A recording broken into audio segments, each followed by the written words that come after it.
Completing the guide. Yes. Okay. So, column 1, gender issue and or yung God mandate natin. So, sabi nga po natin, kung pwede natin i-cite yung God mandates na specific sa ating day mandato, no? At provisions ng God-related laws. Halimbawa, sabi po natin yung sa National Women's Month, no? Meron tayong proclamation number 224 and 227, no? Presidential proclamation regarding sa Women's Month celebration and RA 6949 ba? On the National Women's Month celebration. Yun. So, pwede po siyang i-cite doon. Plus, yung PCW memo, kasi naglalabas din po ang PCW memo na guidelines, ano yung mga proposed activities na pwede ninyong i-conduct during Women's Month celebration. So, i-visit lang po kayo sa website, makikita nyo na yun. So, napakarami na po doon. Kulang pa yung 500,000 ninyo sa kada region para gamitin, para makita natin kung ano yung mga pwede natin palang gawin pagdating sa Women's Month, no? So, ano ba yung sample ng gender issue? Sample, ayan. So, pagdating sa transforming gender norms and culture, no? Lumalabas yan sa inyo kaninang mga sinabi, no? Na meron tayong gender norms and discriminatory values and beliefs, no? Negatively impact the ability of women and girls to participate and benefit from national growth and development, and these are deeply embedded in institutions. Diba? So, family, sa religion, sa school, sa media, at sa ating organization. So, kaya, ano yung outcome? Kailangan natin ng transform social and cultural norms that support a culture of gender equality and women's empowerment. So, sinong responsible agency? Lahat. All national agencies and local government units. Yan. So, target. O, yan, nakalagay po din dyan na ganyan. So, cause of gender issue. So, kailangan nga po natin na ma-identify yung gender issue. So, what? No? To explain the reasons there is such an issue. So, why? So, yan po, no? Na-explain natin. So, gaya ng ginawa ng Region 2, di ba? Na-state niya, naka-clarify niya dun sa statement kung bakit siya nag-i-exist yung mga na-identify na gender issues. God result statement. So, ano ba yung example ng God result statement? Yan. Enhance, kung meron tayong issue na gender mainstreaming infrastructure na lumabas kanina din, dahil may limitation doon sa ating mga facilities, doon sa lactating room, barracks ng female employees natin. Yan. So, yung result o yung outcome natin, enhance, no, ng benefit and well-being of women and girls from infrastructure development. So, kaya yung design ng mga fire stations natin, pwede nga po natin siyang magamit bilang direct God PAPs natin. No? Na full budget niya, kung ihahagadagan natin yung proposal nito, yung document nito, na may sure natin na siya ay atin pong direct God PAPs. So, column 4, ayan, clear naman sa atin na dapat align sa PREXI. Ayan, no? So, yung PREXI natin, so para hindi po tayo maligaw, doon naka-align yung ating relevant agency, PAPs. Okay. So, for the activity, yan. So, kita natin may client focus and organization focus. So, nakikita din natin na may mga similarities ng gender issue sa ating pong hindi lamang client but also sa organization level. So, kaya po, maaari din makonsolidate natin yung mga na-mention natin kanina. No? Performance indicators and targets, ito kailangan po natin pang ma-quantify at ma-qualify. Ayan, no? Qualitative indicators, so measure or evidence that can be counted. No? Ano yung masusukat natin? And are usually expressed in quantifiable terms, in rate, ratio, or mga percentage nga. Sa qualitative indicators, so ito naman yung perception na natin o judgment. No?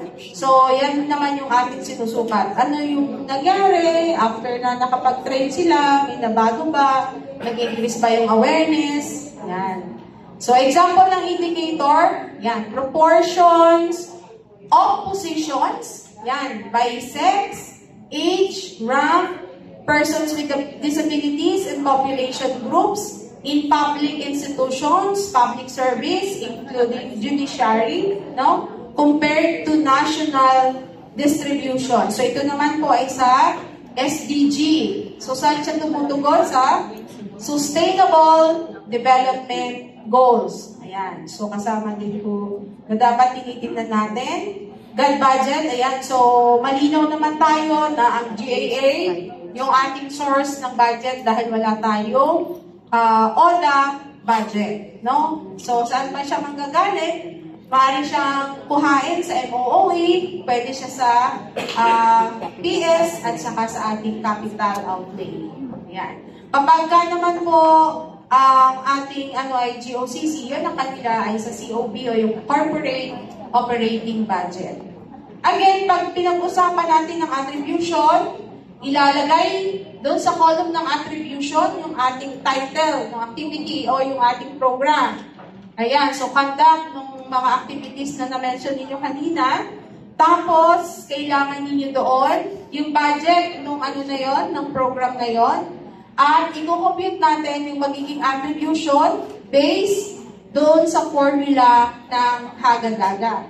So, kung ano ang makukuha ninyo na score, so doon natin i-base, no? Over 20 times 100% para makita natin yung total amount na po pwede po natin i-attribute. Again, kailangan ipapasa ito kasama sa submission ng plan and budget yung mga documents na ginamit natin. MOVs, no? Kailangan yung ating checklist plus the documents na ginamit po natin. So, entry points natin again, no? So, meron tayong policy, people, enabling mechanisms, programs, projects, and activities. So, sa ngayon, nakikita ko dun sa 3%, ang focus pa lang natin ay yung sa people and enabling mechanisms, no? So, tingnan natin din na baka may mga kailangan nga sa policy level at mga pag-identify ng flagship program talaga ng DFP na po pwede po natin i-direct GAD na 100% yung budget niya ay full GAD budget. So, kailangan pa po natin mas expand pa yung pagtingin natin na baka may mga kailangan pa. Lalo na po yung mga capacity building on gender and development, no? So, magaganda na yung mga initiatives na na-mention ninyo. Pero, tingnan po natin yung mga specific CapDev na kailangan din ng mga GFTS members. At ganun din po yung ano yung sa GFAS na hinihingi. Okay, klaro po ba yun? Clear? Yes, ma'am. Okay, so tingin niyo after 2 days, nasaan na kayo dito ang level? Ayan, level up na ba kayo? Nagla-level up na ba kayo? Yes, ma'am. Nasaan na kayo po? Level 1 o level 8? Level. I'll try to do it. Number 4? 5. 5. We can do. How about po yung iba nating kasama? I will do it. I will do. 7. Yes, ma'am. Yeah, may commitment na yon sa I will do. Kung commitment level na po yan. We can do it. Kumusta po? Kumusta po? That development is for all. Dapat walang naiiwanan. No? Dapat lahat nakikinabang, lalo na sa benefits ng development ng mga programs natin sa government. No? At yun nga, unti-unti, nai-eliminate na natin yung mga discrimination practices, yung mga biases and stereotypes na nag-exist sa ating organization. Educate, no? yourselves sa pag-aaral natin sa ating gender and development at mag-lead tayo sa ating organization and continue to engage other stakeholders and empower, syempre, yung men and women ng DFP and keep the fire burning. Then, ipaprevent natin. Pero syempre, yung ating passion sa gender and development, kinakailangan natin patuloy, no, na ating po sana dalahin saan man tayong mga opisina malipat or reassign. So, para po, meron tayong sustainability dun sa initiative na ginagawa natin at maiwang legacy. Ako for me, yung pagsasabi pa lang na yung sa uniform, parang it's something na, imagine, yung impact pa rin niya sa safety, no? Sa gender needs natin, sa physique ng ating pagiging babae at lalaki.